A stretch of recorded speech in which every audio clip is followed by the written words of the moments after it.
Chers frères et sœurs, dans le nom de Jésus-Christ, je vous salue. Aujourd'hui, nous parlerons de la relation parents et enfants spirituels.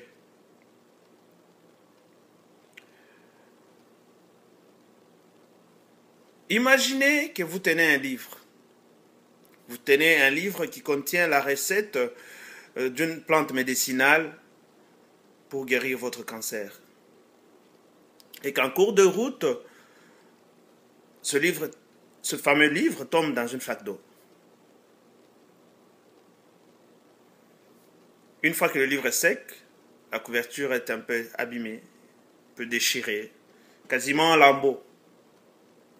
Est-ce pour autant vous jetterez ce livre? Je ne pense pas. Pourquoi? La raison est tout simplement simple. Parce que ce n'est pas la couverture qui est importante, mais plutôt ce qui est écrit dans le livre. Le message que porte le livre qui est plus important. Il y a beaucoup de gens, beaucoup de personnes qui pensent que leur pasteur ou leur guide spirituel est parfait. Ils l'idéalisent tellement qu'ils le prennent quasiment pour des dieux. Ils ne réfléchissent à rien. Ils ne posent aucune question. Ils sont absolument en train de suivre tout pour... Repentez-vous, mes frères et sœurs. Vous ne faites pas la chose de Dieu. Vous êtes en train de pécher. Pour eux, ce qui est important, c'est d'avoir une très bonne relation, être en bonne relation avec leur pasteur ou guide spirituel. C'est ce qui est important qu'autre chose.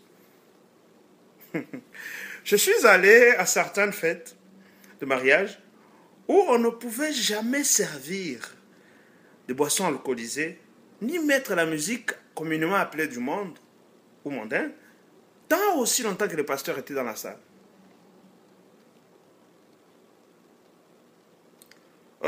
Car le pasteur saura qu'il y a X et Y dans cette musique-là. C'est mon enfant spirituel.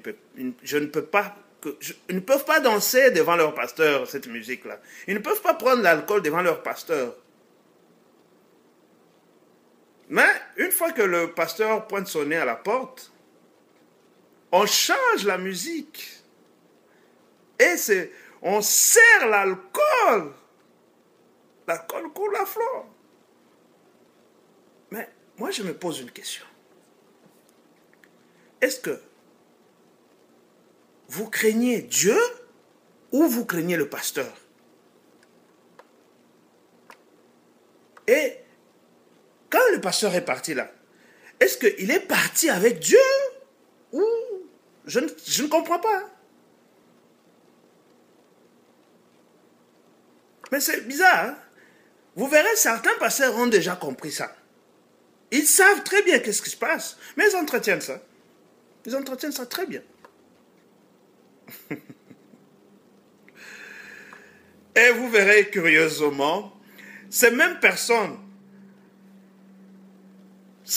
ils attendent au moindre trébuchement du pasteur, au moindre pépin du pasteur, ou leur guide spirituel, ils commencent à traiter leur pasteur de tout le nom. Ils les traitent de tout le nom. Ça se peut même que c'est eux qui se sont trompés. Parce que possiblement le pasteur a dit autre chose ou a fait autre chose, qu'ils ont mal interprété ou mal compris un geste ou une action de leur pasteur ou guide spirituel. Ils les traitent de tout le nom. Ils commencent à dire même, à vos pasteurs là, vos histoires de Dieu là, moi, j'ai maintenant ma manière de voir ou comprendre les choses. Hein. Vos pasteurs, c'est des charlatans, c'est des manipulateurs, c'est des profiteurs. Qui es-tu, mon frère? Qui es-tu, ma soeur, pour juger? Certains vont même au point d'abandonner le chemin de Dieu, parce qu'ils n'auront rien compris. Pour eux, c'était la relation avec leur pasteur qui était importante. Il est écrit dans Jean 14, 6, « Moi, je suis le chemin, la vérité et la vie. Nul ne vient au Père que par moi. Dieu a mis ces gens dans notre parcours de vie, c'est juste pour nous guider, pour nous montrer le chemin, vraiment, pour nous montrer vraiment le chemin, en fait, que nous connaissions la vérité qui nous affranchira, la vérité qui nous libérera pour vivre éternellement. Chers frères et sœurs, ton pasteur ou ton guide spirituel est un être humain ayant le sang, la chair pécheresse comme toi et moi. Il ne sert que de guide, d'un canal. Il ne montre que le chemin à suivre. C'est un instrument, un outil que Dieu utilise. Le livre qui porte la recette de la plante médicinale pour guérir ton cancer, tout simplement. Ton pasteur ou ton guide spirituel est juste un porteur de messages. Et le vrai message, c'est de marcher sur le chemin de la vérité, d'avoir une relation avec ton Dieu et non avec ton guide spirituel ou ton pasteur. Ils sont humains. Ils sont humains. Ils ont le sang. Ils ont la chair pécheresse comme toi et moi. À la seule différence, ils t'ont précédé, ou ils t'ont juste précédé, ou ils ont progressé dans la chose de Dieu. Par le fait même, ils ont une bonne connaissance, une profondeur que toi. Et cela ne fait pas de saint. Nul ne parfait hors Dieu lui-même, tout simplement. Donc finalement, ils peuvent aussi trébucher. Ça peut arriver qu'ils te déçoivent, qu'ils ne répondent pas nécessairement à ce que tu attends d'un pasteur ou d'un guide spirituel. Il peut arriver, oui. Il est important. L'important plutôt, c'est le message qu'il porte pour toi. Comme je l'ai dit au début, il porte juste le message pour guérir ton cancer. Bien qu'il soit tombé, déchiré ou je ne sais comment, ce qui est important, que tu guérisses, qu'il te montre le chemin de la vérité. Et cette vérité, c'est d'avoir une relation avec Jésus-Christ. Que tu saches lire, méditer, comprendre et appliquer la parole de Dieu dans ta vie. La Bible dit, mon peuple périt par manque de connaissances, par ignorance. Pourquoi cette ignorance? C'est parce que les gens n'ont pas le temps de lire la Bible, ne passent pas le temps avec Dieu, où ils lisent leur Bible pour faire plaisir à leur pasteur, pour faire semblant, pour que tout le monde dise, ils lisent la Bible, ils se font la chose de Dieu, ou sans chercher à comprendre le pourquoi, le comment. Parce que pour eux, tout ce qu'ils doivent savoir sortira de la bouche de leur pasteur. Tout ce qu'ils doivent savoir sortira de la bouche de leur guide spirituel. Et là, ils se cantonnent sur des révélations, sur des prophéties, sur des ceci. Ils veulent rester éternellement des bébés spirituels. C'est à cause de ce genre de comportement qu'il y a le faux pasteur, des vrais charlatans, des gourous, ont toujours des clients, car ils compteront toujours sur cette ignorance pour entraîner dans leur combine, pour vous entraîner dans leur combine. Car ils savent que vous arrêterez qu'à eux. Vous n'avez pas de relation avec Dieu. Ils sont au courant. Ils se disent que, bon, il viendra chez moi, je vais lui raconter n'importe quoi. J'aurai ce que moi je veux. Ok, je veux souligner quelque chose. Je ne dis pas ici qu'il ne faut pas croire ou accepter ou respecter vos guides spirituels ou vos pasteurs. Je ne dis pas ça. Ou il ne faut pas avoir une relation avec vos guides spirituels ou pasteurs. Je ne dis pas ça. Non, seulement il faut se mettre en tête. C'est comme un professeur à l'école. Il ne connaît pas tout. Il vous donne la base nécessaire pour vous défendre dans la vie. Le guide spirituel ne connaît pas tout. il est aussi élève de quelqu'un quelque part.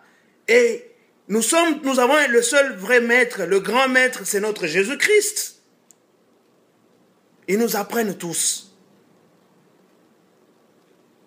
Et ils utilisent des canaux. Et ce canal, ça peut être c'est des guides spirituels, c'est des pasteurs, des personnes autour de toi, c'est ça.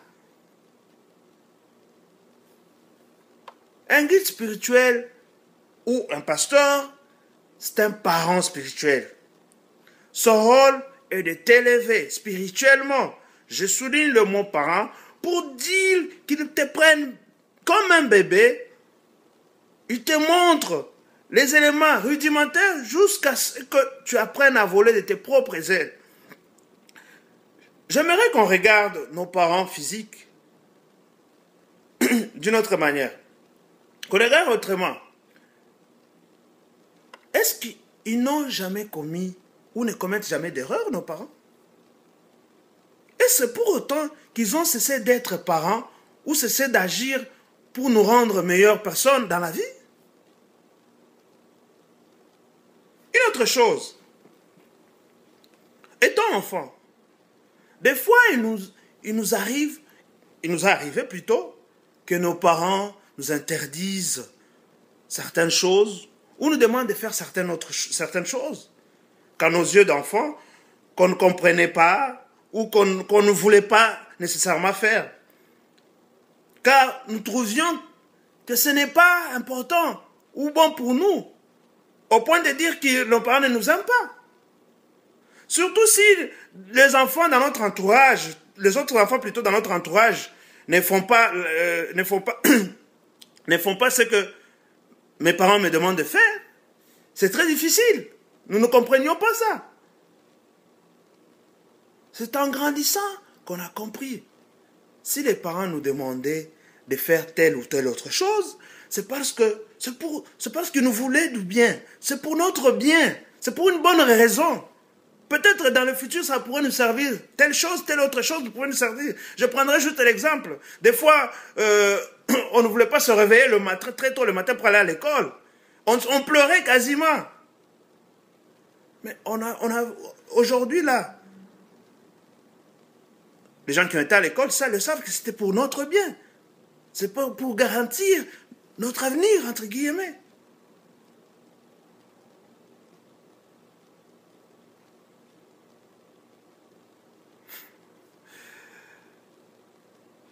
Voilà, c'est la même chose.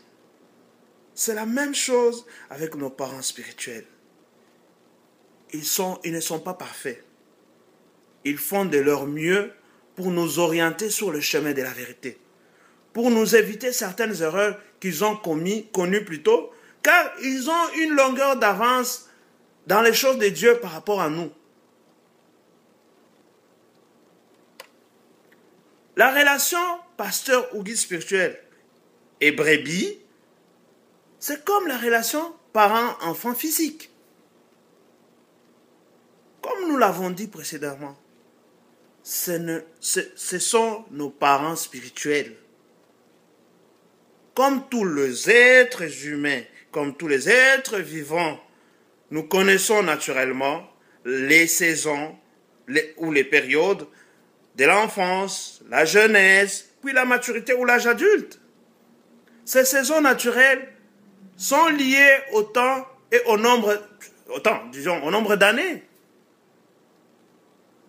Par conséquent, la relation parents et enfants spirituels connaissent aussi des périodes, connaissent aussi ces saisons. Et ces saisons sont liées à l'observation, surtout à la maîtrise et l'application de la parole de Dieu. C'est-à-dire, comment tu comprends la chose de Dieu, comment tu comprends ce que tu lis, et comment tu appliques ça dans ta vie. Ce que tu as appris avec Dieu. Donc, juste en observant, nous comprendrons, ou les parents comprendront, dans quel temps tu es. Même toi-même, tu comprendras quand même. Vous savez, dans Matthieu 7,7 ou Luc 11,9, il est écrit, demandez et vous recevrez. Cherchez et vous trouverez. Frappez et l'on vous l'ouvrira. On vous ouvrira plutôt.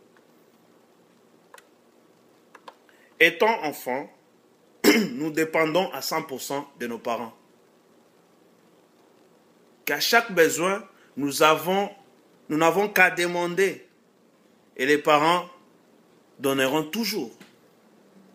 C'est-à-dire, avec vos parents spirituels, toute question, tout problème ou situation d'ordre spirituel, que vous viendrez leur dire, ils vous montreraient comment régler tout cela selon la parole de Dieu. Vous orienterez vers le chemin de Dieu. D'après le temps, l'observation de vos parents par rapport à la révélation de Dieu, ils comprendront que vous n'êtes plus des bébés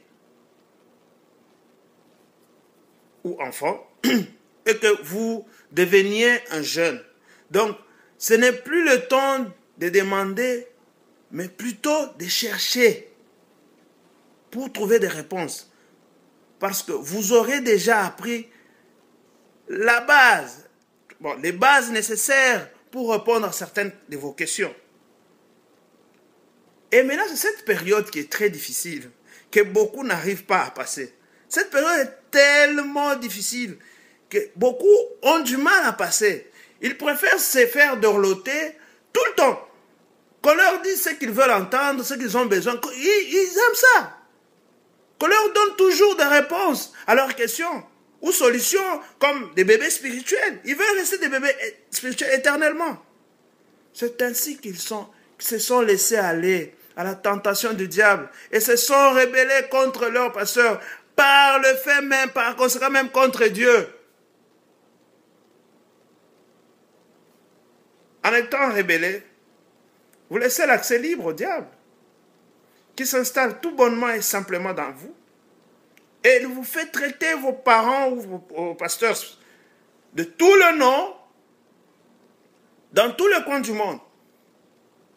Vous oubliez même le temps que vos parents spirituels disposaient pour vous. Vous oubliez même ça. Certains pensent même être en guerre avec leurs parents spirituels et chercheront par tous les moyens comment faire du mal à leurs parents spirituels.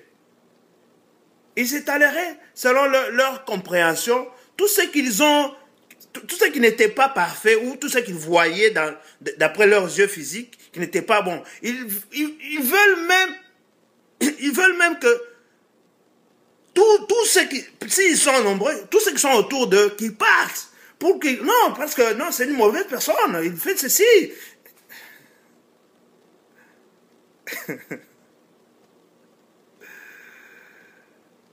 Ils utilisent même des mensonges. Ils utilisent même des mensonges pour saluer l'image de leurs parents spirituels. Repentez-vous, mes frères et sœurs. Repentez-vous. Repentez-vous. Il ne vous appartient pas de juger vos parents spirituels. Tout simplement parce qu'ils ne répondent pas à vos caprices, à vos pensées, à vos besoins comme vous prétendez. Non. Ce sont des instruments, des outils que Dieu utilise. Si vous n'êtes pas d'accord avec eux, adressez-vous à Dieu. Vous aurez vos réponses. C'est comme si vous demandez une adresse à quelqu'un. Et cette personne pointe du doigt la direction où vous devez vous rendre. Vous montrant le chemin, vraiment c'est ça le chemin, il vous montre le chemin. Au lieu de regarder la direction, vous regardez le doigt. Même si ce doigt-là porte une bague en or qui vous attire, même si ce doigt-là est blessé d'une certaine manière, ça pique votre curiosité. Regardez la direction. Parce que quand il va baisser le bras là, vous serez perdu. En tout cas, que Dieu nous donne, renouvelle notre intelligence, qu'il nous révèle la vraie chose qu'on doit faire. La chose la plus importante, c'est d'avoir la relation avec Dieu et non vos pasteurs ou vos guides spirituels. Que Dieu vous bénisse tous.